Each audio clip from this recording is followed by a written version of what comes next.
Bonjour, je m'appelle Praxis. Désolé pour la qualité de l'image.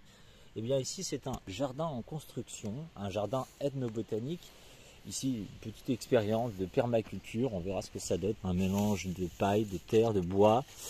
Et donc, alors ce que vous voyez là, ce qui ressemble à une plante en train de mourir malheureusement, eh bien c'est Eucalyptus niger, la jusquiame noire, utilisée d'ailleurs autant, alors on rapporte un usage quand même en Mésopotamie, mais également allant en fait jusqu'à l'Égypte. On retrouve même sur certains papyrus. Les Grecs aussi les utilisaient. Pline, Discoride aussi en font des descriptions.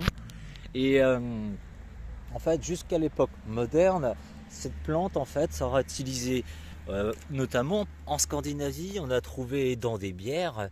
Eh bien, son usage, du coup aussi, mélangé à l'alcool, provoquait eh bien, du coup, des visions, forcément. La jusquiame noire, en fait, contient un tas de molécules que l'on appelle des tropanes. Les tropanes, ce sont des molécules qui eh bien, causent en fait bien souvent le délire.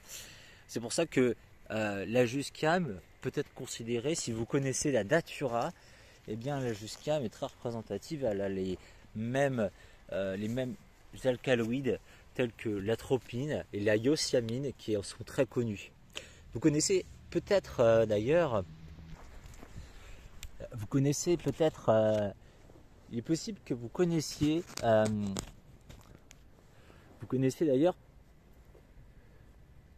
peut-être d'ailleurs l'usage, comment dire, l'expression les yeux de biche.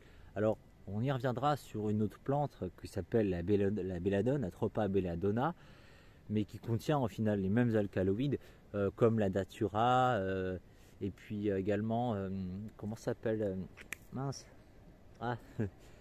je l'ai sur le bout de la langue. Bah, c'est une plante exotique, c'est une forme un peu exotique de la datura. On la voit dans certains jardins avec des fleurs en cloche descendant. Brugmansia, voilà. Le Brugmansia.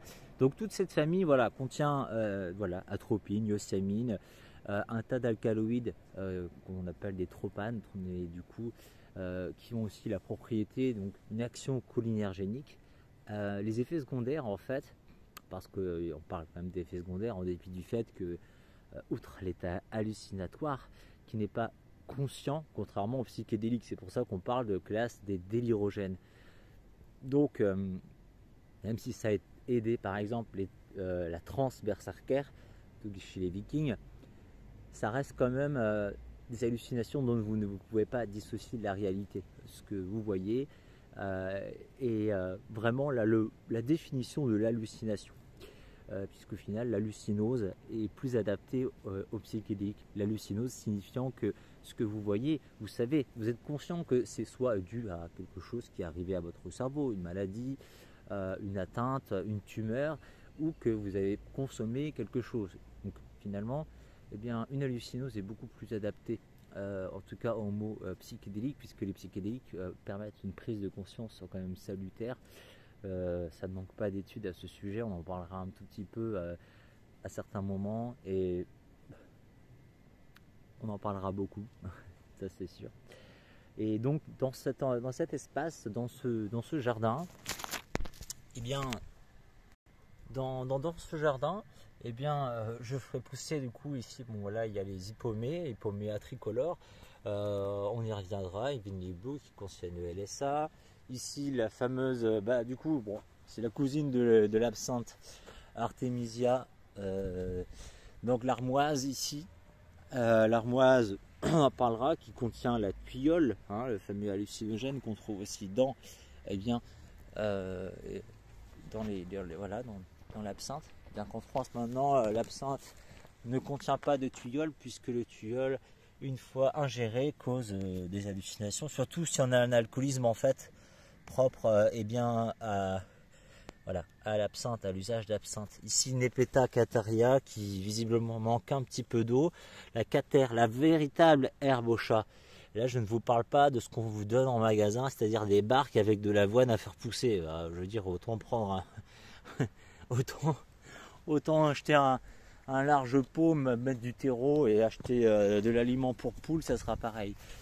La mauve, Malva moschata, elle n'est pas une plante zentéogène, mais elle est néanmoins très efficace pour vraiment tout ce qui est, eh bien, elle est apaisante, expectorante, donc tout ce qui est, voilà, dans les constitutions, en tout cas de sirop, etc. Donc voilà, au fil du temps, nous allons voyager, nous allons parler des plantes. Bon, ici Aconitum, mais ça là on n'y est plus du tout. J'ai essayé de la sauver, mais elle n'est pas une plante zentéogène. Donc pour l'instant, c'est petit cet espace. Bien sûr, eh bien, ça ne demande qu'à pousser. C'est en train de pousser. Je vous emmène à un autre endroit pour finir. Ici, eh bien, ce qui est en train de pousser, c'est, je vois qu'il manque pas mal de lumière quand même maintenant. C'est le fameux pavot. Voilà. Papaver somniferum, le pavot à opium, qui est une plante légendaire quand même. Hein. Beaucoup d'histoires derrière. Alors, je rappelle que la culture de l'ensemble des plantes sur ce terrain sont tout à fait légales.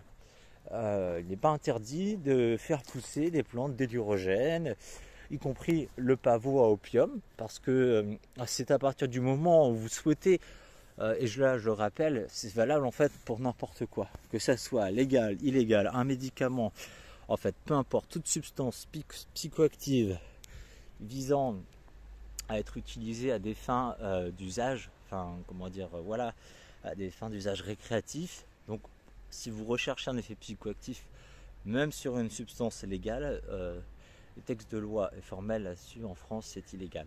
Voilà. Eh bien, c'est fini. C'était Praxis pour vous, voilà, pour vous parler un petit peu de la Jusquiame. Et on va du coup un petit peu voir rapidement son histoire, son usage. C'est assez fascinant, assez intéressant. C'est vrai que on la retrouve dans un tas d'usages. Et bon, bah là, c'est plus du sauvetage parce que je vois la pauvre quand même. C'est plus une plante, quoi. Merci.